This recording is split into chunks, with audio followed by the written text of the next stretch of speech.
Big thanks for joining me as we take on the discussion segment, which basically we'll be looking at OBASEKI and the security challenges in Edo State, closing the gap on that. And as the show progresses, we'll also look at other areas concerning OBASEKI or concerning Buhari, and of course the presidential race forthcoming. But looking at the OBASEKI and security challenges in Edo State, you agree with me that there has been various issues concerning how to tackle head-on the issues of insecurity. And the governor has really been calling for the partnership of the government, military, and other security agencies in ensuring that this issue of insecurity in Edo State is tackled, most especially as it pertains to criminal headsmen or criminal elements in our forest in Edo State, and of course what needs to be done in that regard, kidnappers also. And discussing this vital issue with me, starting from my immediate left, I have a political economist, Ibrahim Momo. Thanks for joining me, Ibrahim. Thank you for having me. Good morning, distinguished viewers. And next is a legal practitioner, a political analyst, and one-time aspirant, one-time candidate of the Edo governorship race, Cosmos Erabo. Thanks for joining me, Cosmos. Good morning. Hello, viewers. Well, I start with you, Cosmos Erabo. We have this issue concerning insecurity in the state, and some believe that the governor is not doing enough, in tackling issues in that regard, most especially as it pertains to even the issues concerning the Ovia area, which is really making headlines. Do you concur with what some say? You see, I like the word you used. You said some. What we have looked at is the ratio of the some. Because you see, when you say somebody is doing something and somebody is not doing something, it must be in consonance with the person's capability to perform. Now, security is within the purview of the federal government, not state government. With regards to what I mean is the agencies that are responsible for that. Now, what do you want the governor to do? He has no control over the police. He has no control over the military. Even the road safety, whatever you call it, he has no control over any of them. So all he could fathom was, let me discuss with volunteers, those who are serious-minded, because there's a difference between when people volunteer and when people are called to be paid. Called to be paid simply means some might come just because of the money. But when people volunteer, they buy their arms themselves, it means they are ready for serious business. And he discussed with them, and they agreed to assist. Over and above that, he went to the military, pleaded with them, agreed, as much as I know, to give them some stipends as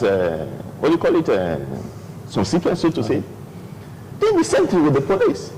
Went further to purchase vehicles and some communication gadgets for police. I think that's all that he can do. Outside that, it means you need him to bleed himself, use his blood, which of course he cannot do it, because if he gives you his blood, he will not, be alive. So he has done that. I think the rest is left for those he has, given this responsibility to perform. All I think they should be doing is sit and say, how well are these people performing? I heard of recently when some soldiers and policemen in conjunction with vigilante arrested 3 headers, when they went to kidnap people. I think that kudos should go to the governor, because he's the person who brought the military there, the vigilante there, and of course encourage the police to be there. You understand? So, as far as I'm concerned, the governor has done very well. He's still doing well with regards to it. Some people will tell you that you should have started paying them. You should have started. No, that was not the agreement. By the time you bring money to it, I've said it before, by the time you bring money to it, you spoil the whole thing.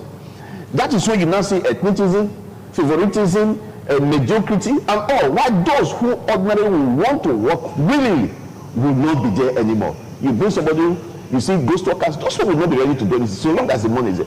He said, if you are willing to come, come. I often say these things. You see, when it has to do with things that you see people pull back, but let each community want to have issue with another community. Governor does not give them money on that too. Governor does not give them money. Governor does not discuss with anybody. They come themselves. and they do this fight, police will even go and be arresting them.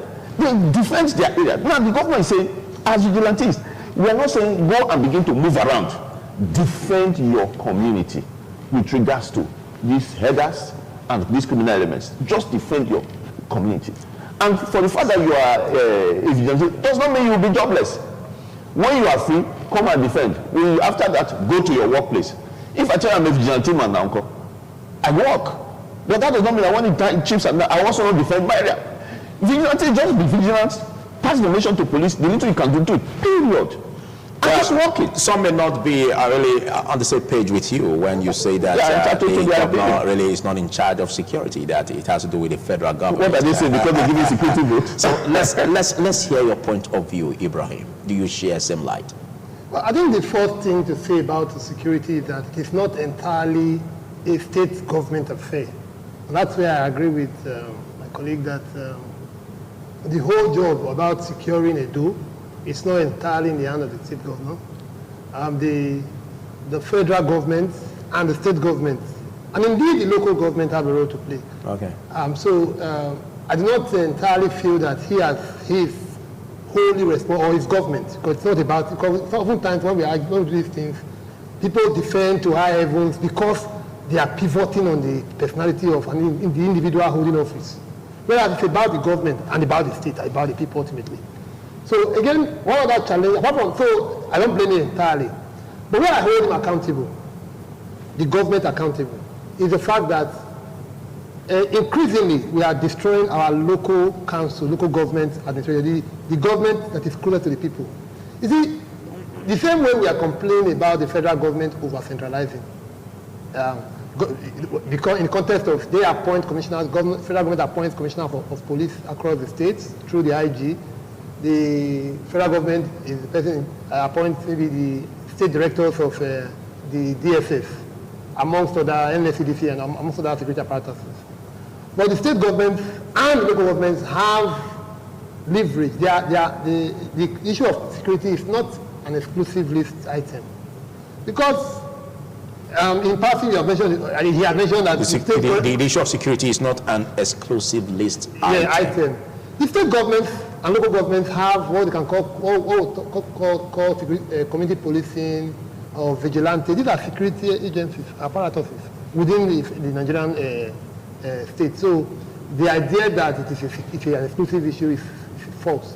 Secondly, is that we also have the situation of state government, among other bogus emoluments, they collect what they call security votes, which means that they understand, and for what they have voted humongous amount of money for security.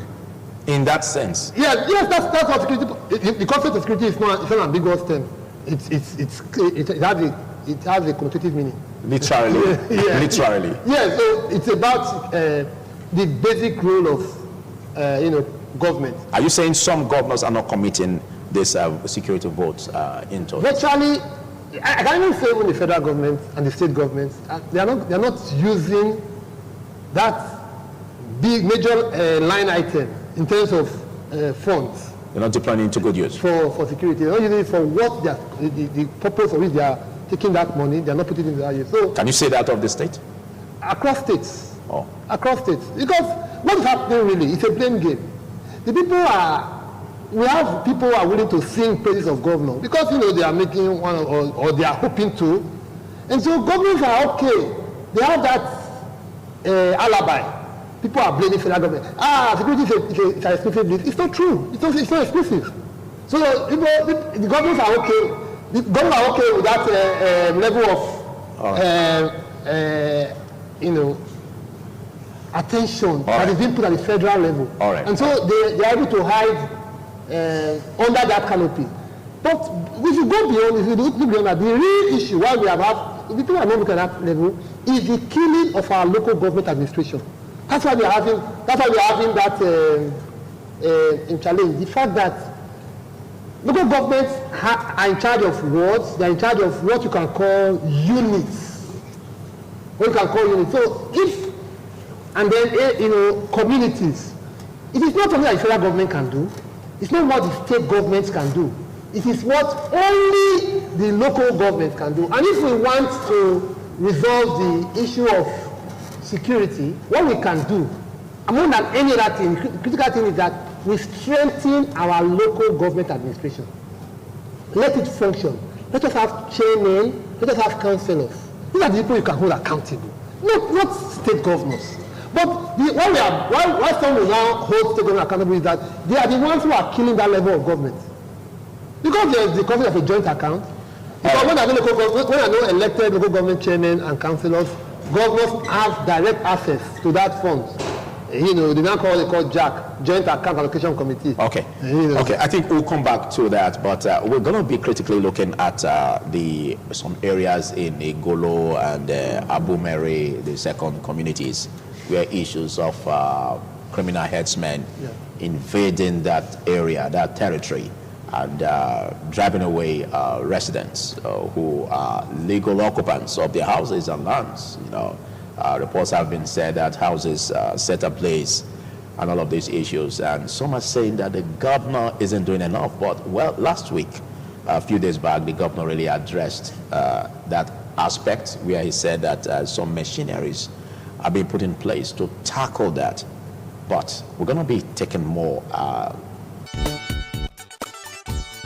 Big thanks for joining me still on TMI Monday. I still have my guests with me, but in the course of the break, we had an opportunity to also have the presence of another who is a lecturer in the University of Benin, the Department of Political Science, Neville Obakedo. Thanks for coming, Neville. Thank you for having me. Good morning, viewers at home. All right, still on the aspect of OBASEKI and security challenges in Edo State. Critically, we look at the areas in Ovia, for instance, or Abumere 2, where issues of criminal headsmen, as reported, as alleged, you know, really drove the residents out of their community that they legally occupy. You know, we have reports where some houses were burnt. And this is happening not outside Edo State. It's happening in Edo State. And then when we talk about one as a governor who is really not entirely in charge of security, does it connote appropriateness to say that that can be excuse of the state government? Neville Obakedo. Well, when we are talking about insecurity in Nigeria, there is no state that is not affected, no state. One of the worst hit states is the state of the president and commander-in-chief, the home state of General Muhammadu Buhari, retired. Now, the issue is whether any person, the president, whether any person, our state governor and other governors, whether they have the magic wand to tackle the problem of insecurity. Before I link it up with the issue of Abumere, in 2005, the World Bank did an assessment of some countries, including the United States Intelligence Agency, and they wrote copious report about countries that will experience what Nigeria is experiencing now, as from 2015 and above. What was not captured in that report, that you can glean from the report, is that before these countries, including Nigeria, will be witnessing this catastrophic insecurity crisis, the foundation was already laid before that time. One expected the leaders of the country who have the interest of the country at heart to put those doomsday report or reporters to shame by ensuring that they put a machinery in motion that will ensure the security and stability of Nigeria. They failed to do so. And so today, when we are talking on television, or we have opportunity of talking at public fora, people descend on you when you measure a particular group of people that are known to be responsible for this conflict. Of course, they work with criminal elements in the communities that they go to. So you will permit me to use the word when it is appropriate for me to do so on this program. Criminal headsmen, you mean? Yes. Now, when we look at the case of Edo State right now, Edo State is bordered by other states, like Kogi State, like Ondo State, like Delta State. Now, because of the strategic location of Edo State is like a melting pot for criminals and criminal activities. In Ondo State and the Western State, we have what we call a Amotekun security outfit that is chasing out criminal herdsmen and criminal elements out of their state. We have boundary with Ovia Northeast, this local government, have boundary with Ondo State, Ose local government, and by extension, part of Onwa and part of Akoko, they have boundary with Ondo and Kogi State. Now, these criminal elements are coming in. The first thing that we need to fight insecurity is information. And then the communities that are affected should be ready to work with the government. As I said earlier, no governor, no president have the magic word to tackle insecurity, and especially the one that we have at hand. Now, talking about Ovia Northeast, at different fora, including this television station, I've had the opportunity of crying out emotionally and sentimentally too, that Ovia Northeast is under siege. And by extension, the other of Ovia, which is Ovia Southwest. When we are talking of Abu Mary, because it's Abu Mary, people cried out on television. There's a community in Edo State. During rainy season, you access that community through Ose local government, through Ifo and other places, and they call it Ofutebe. If you want to go by water, by the river from Onwa, it will take you almost 2 hours to get to Ofutebe. If you go to Ofutebe now, which is like a food basket of Ovia Northeast, you go there, go and see how the same people that we are talking about now, how they are taking over that environment. The only thing I have not heard here is burning of houses or giving them quick notice to vacate that environment. Then we'll not talk of other communities. There are other communities that, even though they have not been given quick notice, they have not been overrun by criminal herdsmen, they live in perpetual fear because they see the herdsmen operating on a daily basis and they cannot talk. Not only in Ovia North, it's other part of the state. You see that the implication first and foremost for political analysis that there is too much ungoverned spaces in Nigeria in general and in Edo State in particular. Okay. Now, the way we can solve this security problem in Edo State in general and in Ovia North in particular. Sometimes when you hear of community clashes, intra-community clashes, people from the same community killing themselves. Sometimes they show it on television, even this television station. Sometimes you hear of a court clashes, you see people killing themselves, and they are people from the same community. Now we have enemy from outside the community. Where have these people, where have they gone to? Where have they gone to? Why have they not come out now to work with the government to ensure that there is security in the environment? That is a question. Number two, if we think that it's only government or governor that can solve security problem in our community or society, we are missing the point. Why are we missing the point? There's no community in Edo State and in Nigeria that does not have leaders. They may have some differences in terms of how to control the community and the resources they have, but there's no community that there's leadership vacuum right now. Okay, thank you. And when we talk about fighting insecurity, these community leaders need to work with government. Okay, you've articulated a point, but from what you said, you made mention of the Amotekun in Ondo State, for instance, you know, where it's really driving this criminal headsmen down to Edo State, making Edo State's borders porous, you know, to receive this criminal headsmen. And again, you made mention of the fact that the state governors are really handicapped in that regard. They are not really entirely in charge, and that's basically what Ibrahim Momo also said. If they are really handicapped, and other state governors are doing it to make sure that their vigilante network is fortified to drive away these criminal elements that somehow get into Edo State. Because the challenge is that if they can take over those communities in some parts of Ovia, they are getting close. And so can't the state government also institute other checks or building on the vigilante network? Because these are questions. There are questions arising from all of this on how to tackle it. And then the data accord, for instance, where the other governors really made a very conclusive decision to ban open grazing. Don't you think all of this should really make the governor look into these areas? Cosmos. You see, let me stress this. By the time we begin to look at the governor with regards to insecurity, it means those who have the responsibility of securing the people have failed. We have the police. It's their job. We have the military, though external, but it's the same security issue. We have the NSCDC, the same job. Most importantly, we have the DSS. But some are saying that they've not criminalized open grazing. Well, I'm not talking about they have setbacks. I'm not talking about open grazing now. I'm talking about the functions of these groups I mentioned. Their job is gather information, intelligence report.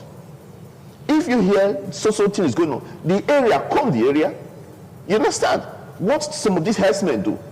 Like I was informed, if you see you are driving along the road, you see a madman seated along the road, be very careful, because they look at the vehicles that are coming, they have a way of calling those ones who go and wait for you. It is their own intelligence system. Then why can't we do the same? Let me set an instance. I went to Kano to visit my sister, whose house is just close to the office of DSS. Unfortunately, that was the time Boko Haram were coming to attack that place. Do you know that we were just moving around, we saw some people, sit outside, just relax, some different areas, excuse me. I never knew these were DSS officers, well armed. Before we knew it, these people were coming with bikes. Then on top of the building, somebody used a megaphone and spoke to them in Hausa, stop, don't exceed that place. Of course, these are suicide bombers. They were still coming. To my greatest surprise, the man who was selling granates stood up, pulled this thing, brought out a sniper rifle, opened fire. The one I saw that was sweeping dropped his broom, brought out his. We were proud of what we saw. This happened in Nigeria. In Kano. But they went to the AIG's office, Zone 1, yes, and overrun that place. So what I'm saying is, what is happening now? Why can't these same people do the same thing? That is their function. Okay. People are this continuous shout, insecurity. These people will come, stay, do what they want to do, go. No information, no repressive attack, nothing. It just goes like that. And then we are all blaming the state government. If you go to the western states where you have their multiple, they are killing their leaders every day. I watch it on TV, I read it on news. So it's all the same thing. People have the responsibility of doing this. And they, by way of omission or commission, deliberately. Okay, but the question, Cosmos, here is that we understand that there are setbacks, in the office of the governor, for instance, cutting across the federation. But what are we supposed to be doing in terms of Edo State government, looking at the area of criminal headsmen? Because the governor did say a few days back that machineries are going to be set in place to tackle that head on. But do you think that's promising enough? You see, what about building on the vigilante network, like what Neville Obakede said that happened in Ondo State? What about building on the network to drive away these criminal elements? In the same Ondo State, these people are still operating. The clue to it is what my respected senior brother just said. And you remember, I said it before he said it. I said when there are issues within communities, they come out to defend their communities. At this point in time, that is obvious, with respect to security agencies, that they have failed. The community should not stand up and defend their communities. These people are not spirits. OBASEKI has given them an open check. I might not want to say it, but he has given them an open check. Sometimes they say it is an offense to hold a rifle. Why? Because those people are using rifles, we don't have, that's what we are doing. Now, as a vigilante man, you can hold a rifle. What else do you want this man to do? Defend your community. Okay. You understand? He's carrying a gun, you are carrying a gun as well. You can say he's carrying a AK, whatever be the case. It is your community, you are supposed to know it more. But I see cowardice, I see carelessness. Okay. It is not my business. Money is not coming out from it. But when he has to do is selling land, you see them do everything to fight, to get this money. Defend your community. That's the essence of the vigilante. Okay, I want you to take it from there, Ibrahim Momo, because like he said, we have this challenge where some persons may not really have these weapons, to do that. And what do you make in that direction? Well, the idea that people will put their life on the line for a job that votes at the federal and state, money is being voted for security, and people are expected to put their lives on the line for no fee, in a country where, indeed, most of these people are even jobless originally. But they care so much, they believe so much in the security of life and property of the community they live in or they come from. And we can excuse or justify non-payment for the services. It's bewildering. I find it very difficult to understand how Amotekun is well funded. It's an act of state House of Assembly in the entire Southwest. You have even the Ebubeago, which in some of the states in the Southeast it has been enacted. The vigilante system in EDO, I don't see why, for example, you can't properly fund, equip, and pay them, and then hold them accountable for security. It is about empowering them and then holding them accountable. Now they are volunteers. And you can find that there's a level of extortion. There are some very sad tales in Edo here. I have had the cause personally to go and rescue some boys who did some of these vigilantes illegally arrested, illegally, for no just cause. For no just cause, because they didn't have money to bail themselves. This is something that happened. I had to go to the state police headquarters, and the the kidnapping they called it. I was there. Okay. So you see that these people are not doing so many wrong things. And the excuse is that the excuse they will advance, this vigilante they will advance, is that they have to survive. These people, we are, it's the issue of high level of unemployment and poverty. It's not something that it's secret even to the state governments. How do you not think, okay, some of the people who have joined the vigilante network are doing that on the premise, on the hope that somehow government respect will come their way. Something will come from there. Yeah. And then we are justifying their non-payment. Who works for free? Don't they have families? Don't they have to cater for themselves? Are they not young men? Don't they have a right to decent living? Or a pay for work rendered? If we say people should try to secure communities for free, then for what end is the security vote that state governors collect? Okay, I want you to also react to what Cosmos said concerning the residents rising up to the challenge to defend themselves. Yes, I agree. As against those who have arms when they don't. The truth is that there is comparative advantage for locals when it comes to, you see, in tactical arrangements, tactical security arrangements, you are not looking at beating your opponents in their areas of strength. What you are looking at is defeating them in your areas of strength, and you have a couple of them as a local. Yeah. For example, you understand your community more. You can't, if you are not, I'm from Auchi, you cannot understand Auchi more than me, who is from there, who has lived there, who has grown there. In the same way, the Benue, the Nasarawa, the whatever state he has come from, the criminal, who we are now calling criminal herdsmen, who is invading, who is marauding, who is even doing all the criminalities in some of these communities that have been mentioned, cannot be more knowledgeable of the local environment than the locals. Yes, of course. So what the tactical advantage the locals have is that they understand the terrain more. But out of lack of organization, again, you have to look at the reason why communities are no more organized, are not organized. In my very informed opinion, in my very personal informed opinion, is the fact that we have killed our local government administration. Okay. These communities have no access to the governor.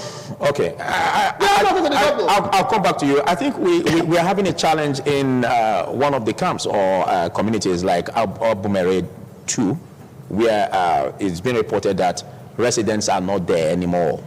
They've been driven out of fear. Now, we can't say they should rise up against this now because at present they are not in their locality. How should this be addressed, Neville? Because some are asking vital questions. Why the governor is setting up machinery, to tackle this? Should the residents fold their arms? Or what should be done in that regard? Well, it's not only concerning of their notice. It's not only Apumere people or the people of Apumere. Yeah, we're using that as a case study. Yes. If you go to Odigi, you go to Odigwetwe, all those Sasinoba, some other adjoining communities, they live in palpable fear because they cannot go to farm because their main occupation is farming. They cannot go to farm, they cannot bring their crops from the farm. And those who try to go to the farm, they may never return back, or they will return back with injuries. And so the story is the same thing across the state. If you go to Ode, just now you want to move from Irwe to OK, around that axis.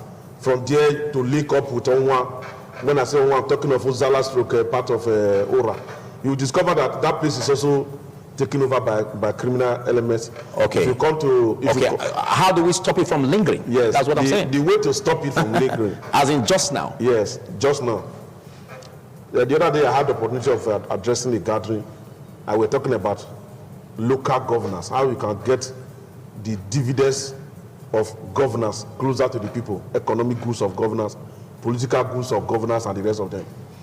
And I said that in Edo State, we are supposed to have two governments, local government and state government. We have state government, we don't have local government. We have local government areas, we don't have local government. Local government consists of the chairman, elected councillors, and then the people that are going to appoint, whether secretary to government, supervisory councillors, and the rest of them. That is non-existent. I think that's a long-term plan. Yeah, that's a long-term plan. We are talking about a short-term plan. Wait now. Because some are saying that at present the governor has not taken a decisive step to really ban open grazing. Yes, that could be one of the challenges that we are faced with. I'm coming to that because the issue, what we are discussing about local governance is a constitutional thing. There should be no vacancy in governance at the local level, and it's written in the constitution. And the communities, leaders of each community, traditional rulers of each community, they're supposed to work with the government. It's written in the constitution, so that they tackle the issue. The issue of security is even captured in the constitution under this local administration. It is non-existent in Edo State, and so most of the people that are heading local government,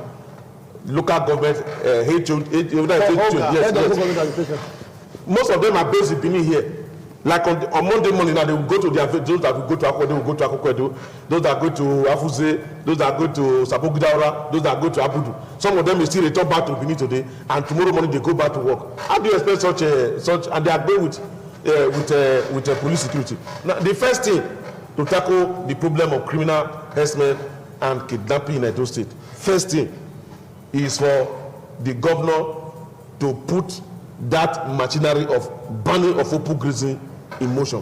One, the reason is because some days ago, a close church member of mine was coming from this Akure road, and they said they got to a one place, they just saw cows on the road. The herdsmen were there, not knowing that they used those cows to stop people that were coming, and then criminals now came to the Fulani herdsmen now came and carried them into the forest. They were macheted, injured, and they asked them to pay. And that would have happened if the law is in place. Yes, against open grazing. That grazing, as the grazers, the herdsmen, they have. It's just like African National Congress of South Africa. The other day, when they were catapulted to their binary opposite apartheid policy, what they did was that they had their own military wing, which they call Ukoto Wesizwe. They had their own political wing. So the herdsmen, as you are seeing there, they have their own kidnapping wing, which is the criminal herdsmen, and they have their own grazing wing. So sometimes they work together. If you are going to Auchi now, when you get to that community, they call it Govia Yamen. Before you get there, you have another community where you have a junction that leads to Obada. You sometimes towards evening time when they want to operate, you see cows coming to the road. Before you know what's happening, you say the cows block the road and people were kidnapped here. If you are banned open grazing in Edo State, things like that will not happen on the highway. Cosmos. Now, lastly, the governor cannot be everywhere as governor of the state and the charge of security of the state. That is the reason why the governor number one supposed to have, since we have 3 senatorial districts, the governor supposed to have what we call town hall meeting in the 3 senatorial districts, where number one, opportunity will be given to people from different communities, not traditional rulers, not political leaders who have access to the governor outside of town hall meeting, people that are bearing the brunt of this insecurity. You should allow them to make their own inputs, yes, on how to tackle this issue. If you go there, you organize town hall meeting, for example, now, in EDO North, and you allow top traditional rulers to say, hey, traditional like this, make your comment. Politically, that this, make your comment. You will never know the truth of what is happening in that area. But allow people to make, if you go to Rosaland, which is Edo Central, do the same thing. So all the problem that we're having around Uzea, on your way to Anegbete, around Ugboha, all those problems, we're able to tackle them. And yeah, no doubt the governor is an advocate for that, yes. And he usually make all this happen, even like in the town hall meetings that was held in the past over this aspect of the ban on open grazing. The governor has his own unique approach in that regard, and in his wisdom, he is taking logical steps in that regard. But what do you have to say concerning outright ban on open grazing? You see, I often laugh when people say law, law, law. Most of the times, people have realized that the essence of law is letting people know that that law, that offense exists, so that you go and perpetrate the offense. There are states that have banned open grazing, yet ills still take place there. What people don't know is that it is not the banning of the open grazing. If I ban open grazing, who effects the law? And if those who are not ready to effect the law, of what essence is that? The best thing is look for why there's conflict, why the issue. Okay, but there have been reports where some law enforcement agents are saying that, well, it's because the ban is not in place, that's why we can't do anything. No, we see them and we don't do anything. But if there was a ban on open grazing, then we can do the needful. So in such areas, don't you think that would be a setback? What is the issue of the open grazing? Is it that they are moving their cattle peacefully? That is the issue? No. You enter somebody's farm and you eat up the crops, spoil everything there. Is there no law for that? Malicious damage? You go and attack the person in his farm. Is there no law on that? Who do you hold? That's what I tell you, that the laws are already there. Those to carry out these laws are the people that are problem, and that's not within the purview of the governor. You see, when people try to say certain things, some will say you are applauding the government because I don't do that, you know me. You understand? So these are the issues on ground. The governor does not have control over the police. And he says, if the law says, don't go and maliciously damage somebody's farm, and somebody goes there to do it, is it the governor that come and arrest the person? It's the responsibility of the police to do that. Okay. There's a law on that. You understand? Okay. And if you defecate on the road, nuisance, by way of carrying your cows, there's a law on that. So which other law? You are saying, okay, the areas where they have come out open to say, oh, ban on open grazing, are they not having this thing, the same fight? Go to Benue State. There's ban on open grazing. I think they even started it. There's the issue of fight and all that. Like my brother said, I'll just tell you the simple truth. Let the community people, that's why I said the governor has given them an open check. You can carry your arms now and defend yourself. Okay, but in the case where a particular community now, like Obumere too, I think this is just popping up because he made mention of other areas where we have this issue, but a situation where residents have been driven out. Listen, let me ask you a question. How do they carry arms when they are already out of their community? Now, are we not to seek the help of the military? Are we not to seek the help of the police? Don't they know where those communities are? You are corroborating what I'm saying. Why am I saying you are corroborating it? It is not even the responsibility of governor, to tell the police, the DSS, the military, that there's an issue there. Whose responsibility? It is the Constitution provides them the power to do that, the responsibility to do that. The DSS, if the DSS have any information about a particular place, they inform the police and other security agencies, and they go there and perform. I even remember a situation where a policeman, inspector, I can remember his name, but let me just call it. Somebody came and reported that some herdsmen attacked his brother and they have killed his brother. So he came, he also reported to the police. Police from a division very close to us here, we sent about 3 or 4 policemen, they went there. In the process, they opened fire on them. And one of the policemen was shot He was abandoned there for 3 days. Others left him. The third day, when they were able to eventually mobilize, they took him to the hospital. I even went to see him in the hospital. Eventually, he died. He would have survived if they had gone. And what was the issue? We don't want more casualties. That's to their own person now. And much more civilians. The position is here is simple. You say they must pay them. The areas where they are paying them, don't they have the same issue? We are talking of defending yourself. Defending yourself, defending your community. That's the issue of vigilante. Okay. Be vigilant, send information to those who are so. If they don't, defend your community. The vigilante issue is not an issue where you say you must take it as a job. He said, defend. You can go back and do your job. And if you now feel that you cannot defend your community because you are not paid, then that's your business. Okay. Those who are responsible to do it, let them go and do it. Okay, as we wrap up, I think I need your reactions to that, Ibrahim Momo, because I see you laughing in the course of this discussion, what he was contributing. What do you make of that? What's your reaction in that regard? Well, I'm a bit, I'm worried that we are taking with levity such serious issues. I'm a bit worried. Now, if I could just draw allusion from what Mr. Neville had said earlier, one of the things we know is that it's an organized network. Criminality is an organized business. In fact, it's called violence entrepreneurship now. It's a kind of employment or business of people. It gives the example of, you know, these criminals having wings. The first one could be, for example, just to paraphrase, the idea of those who block the road, to make room for the actual criminal elements to come. Okay. So those criminal elements are enabled or facilitated by the activities of these headers. Yeah. The purported open grazers. And then we say that there's no reason to ban open grazing. When it is the fulcrum on which the actual criminality, I agree that there's no criminality in grazing, so to say. But the fact that this kind of uncensored or unmanaged movement, free movement of cattle, blocking highways and enabling the kidnap of innocent civilians. That seems to facilitate it. You know, and then nobody sees any reason why that should be an issue. I'm pained by the fact that I don't really understand whether we are not interested in the solution. Well, okay, the issue is not bad enough. Let's excuse it. Let's play. I know for certain, because I have listened to the governor talk several times.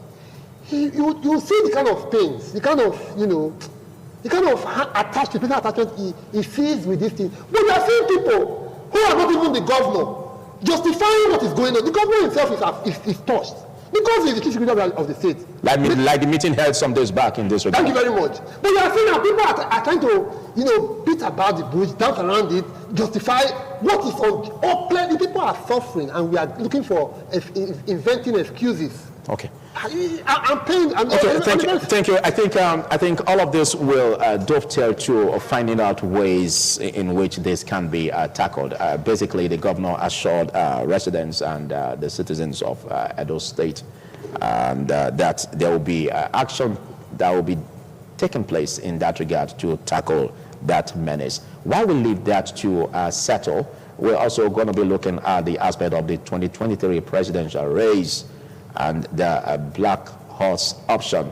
Buhari basically is in the helm of affairs as the president of the Federal Republic of Nigeria, and some are asking, well, he seemed not to be choosing a successor, you know, after him. And within the party, there has been this much pops up of various aspirants. You know, we have that of the national leader. You know, we also have reports suggesting that the vice president, you see, will also be coming out. But again, there are also other reports that suggest that the president may just pick an unpopular candidate or unpopular personality, you know, for this. What are your thoughts in this regard as it pertains to the presidential race in 2023? Neville?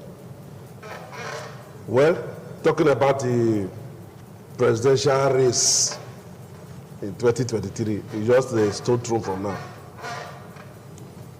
And the president anointing or appointing his successor. I don't subscribe to the view that a president or a governor or a local government chairman should appoint or anoint a successor.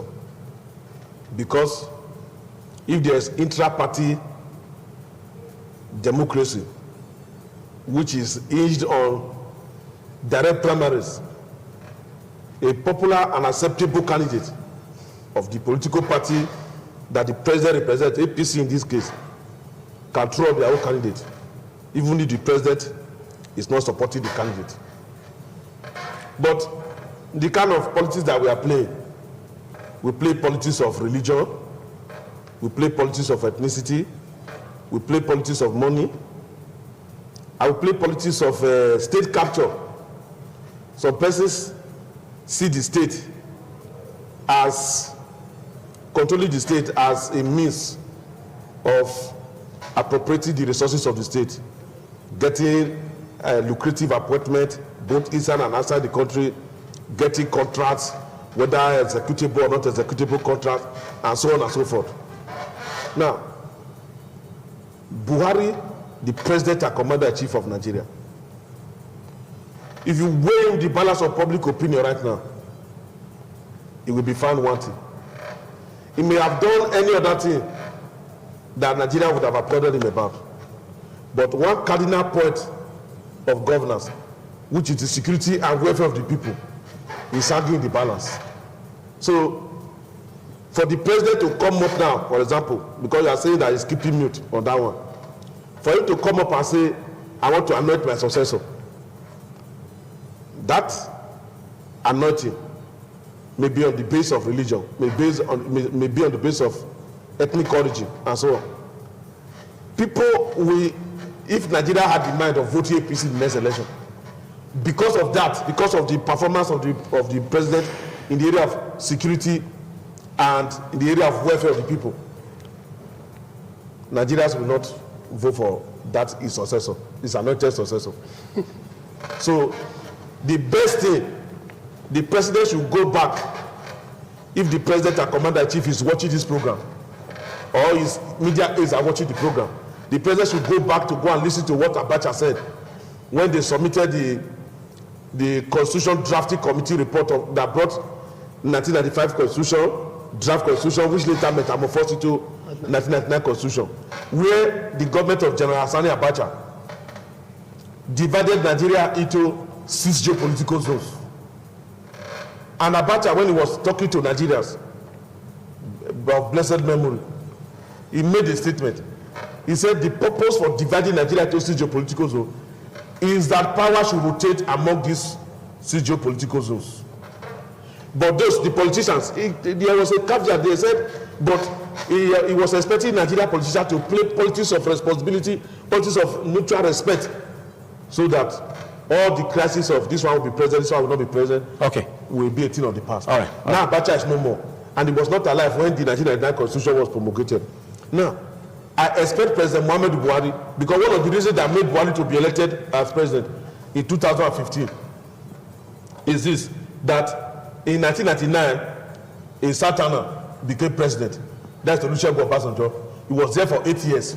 And there was an agreement within the party, People's Democratic Party, that after Satana ruled Nigeria for 8 years, the North will rule Nigeria for another 8 years. That was how Yar'Adua was brought. Yar'Adua ruled for 2 years and died, and then his vice completed his tenure. They now had an agreement that they will go for 1 more tenure so that power can return to North, so that they can rule for 8 years. Now, the agreement did not now work.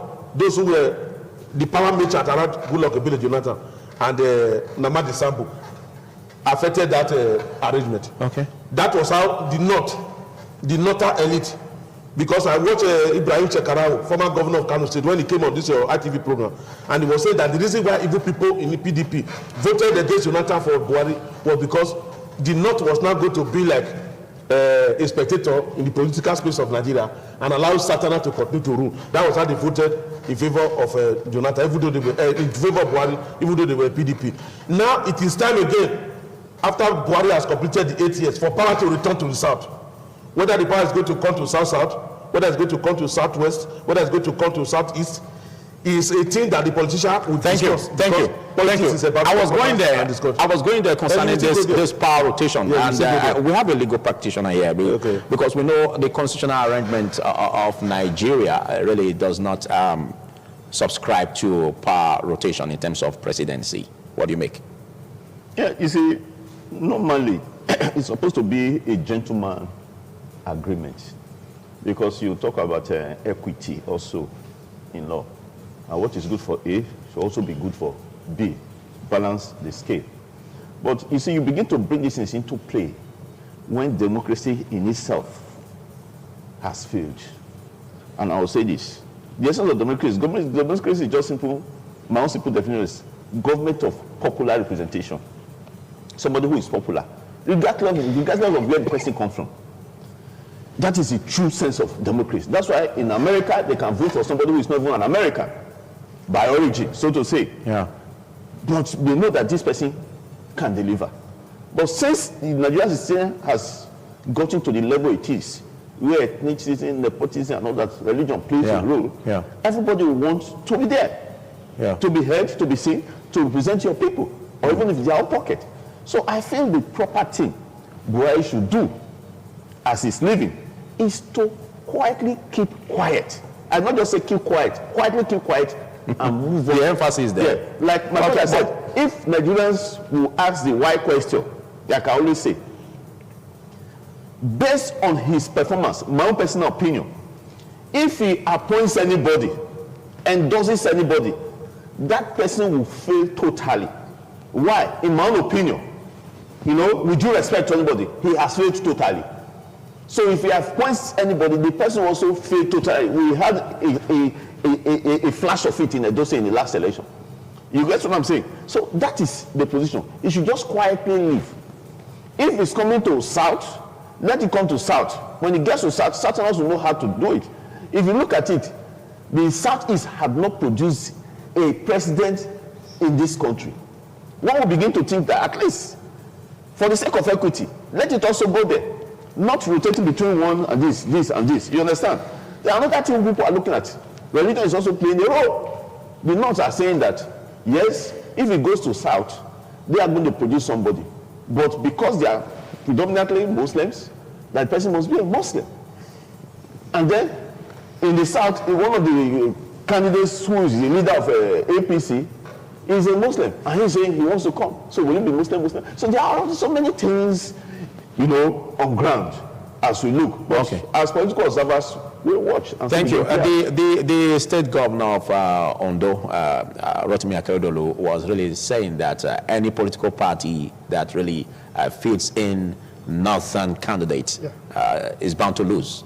Now, I want your reaction in this. If we are to look at the successor of the president, for instance, and the ruling party chooses a northern candidate, does it smell doom? Well, I think the greatest challenge Nigeria politics face is this primordial sentiment that we are using to color, choose candidates and they color our politics.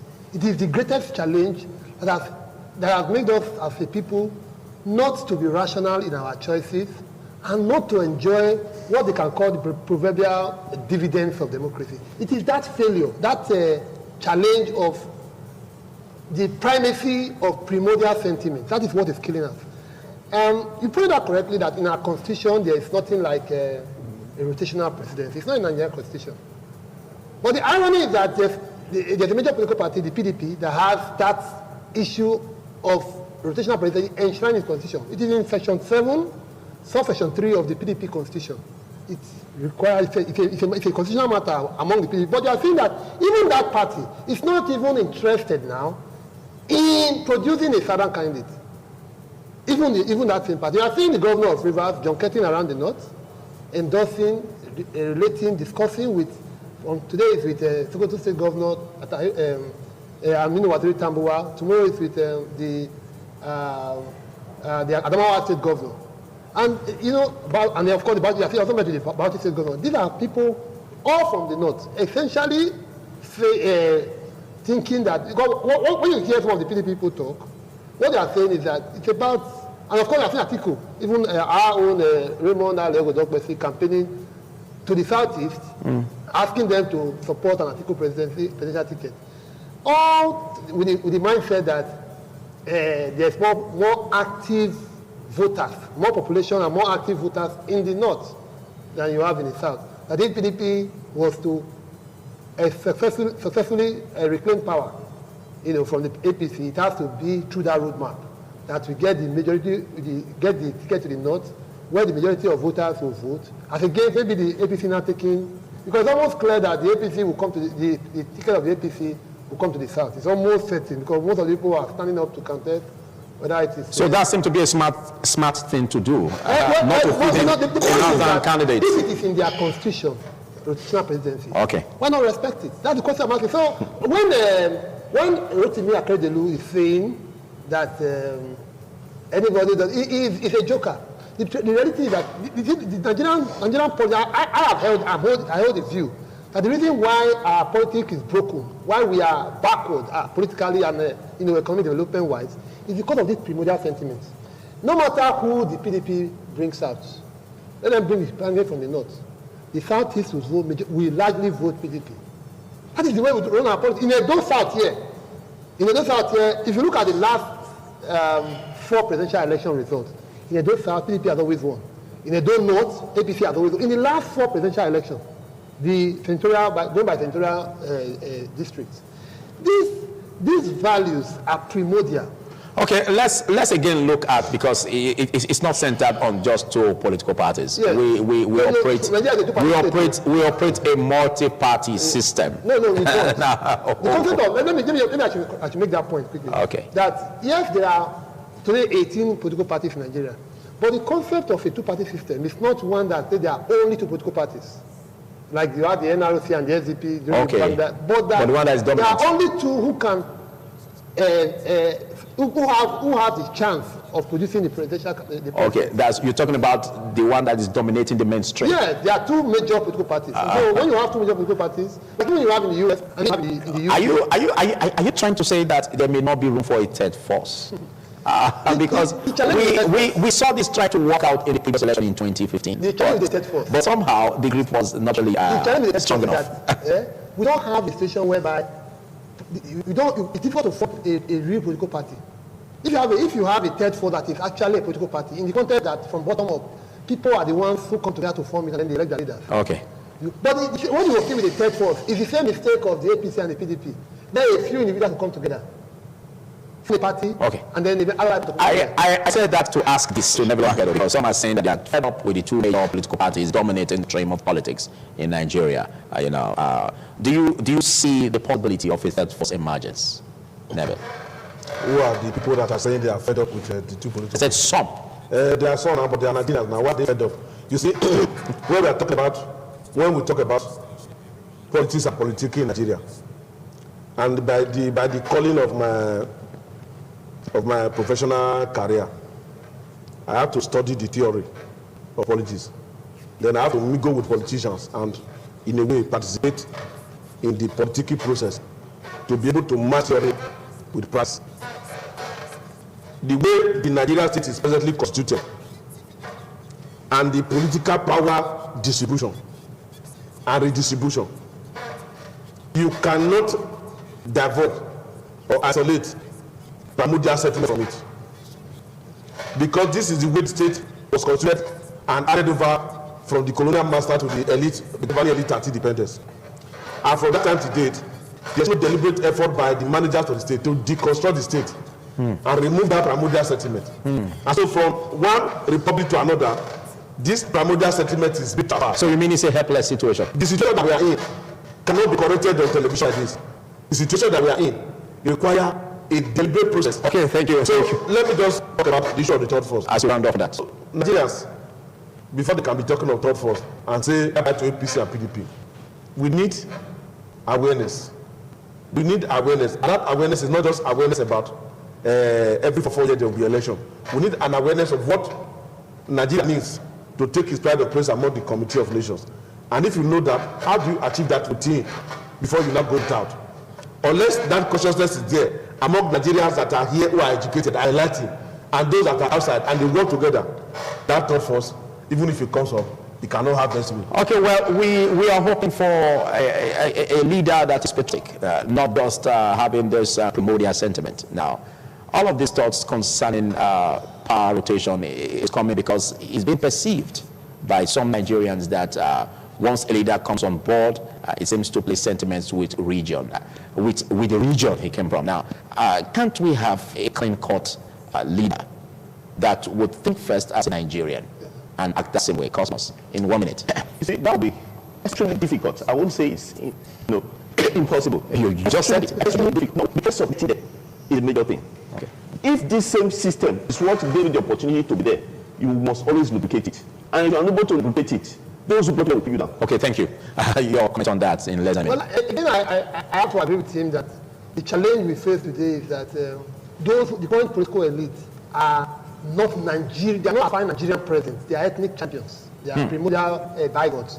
They are seeking to use those primordial sentiments to get to power. So when you rise to power on the back, it's difficult for you to now, push down the staircase with which you climb that. So thank you very much. Thank you very much. More big thanks for taking our time and your articulation. Quite awesome. Big thanks also, Cosmos, for being erudite and articulate, and of course, Neville Pakel for giving us thoughts in this direction. And you've been very, very awesome and resilient on this. Well, a lot has been said. We look at the Buhari and the dark horse option.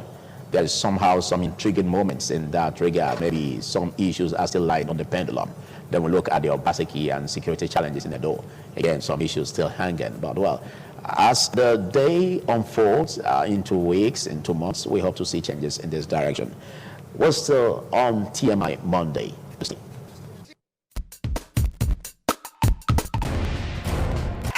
I pledge to Nigeria, my country, to be faithful, loyal, and honest, and to serve Nigeria with all my strength.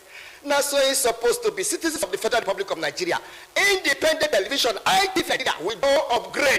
And as we upgrade, so it would, maybe say you follow us upgrade, for you to continue to do our programs, entertainment, breaking news and current affairs. Now, you go to watch ITV, nationwide for Obodo, Nigeria. Watch us on top TSTV for channel 364. Watch us for GoTV for channel 107. Watch us for Star Time for channel 130. And if you use Free TV, you do Abuja. Watch us for Free TV for channel 505. ITV, we dey come your area.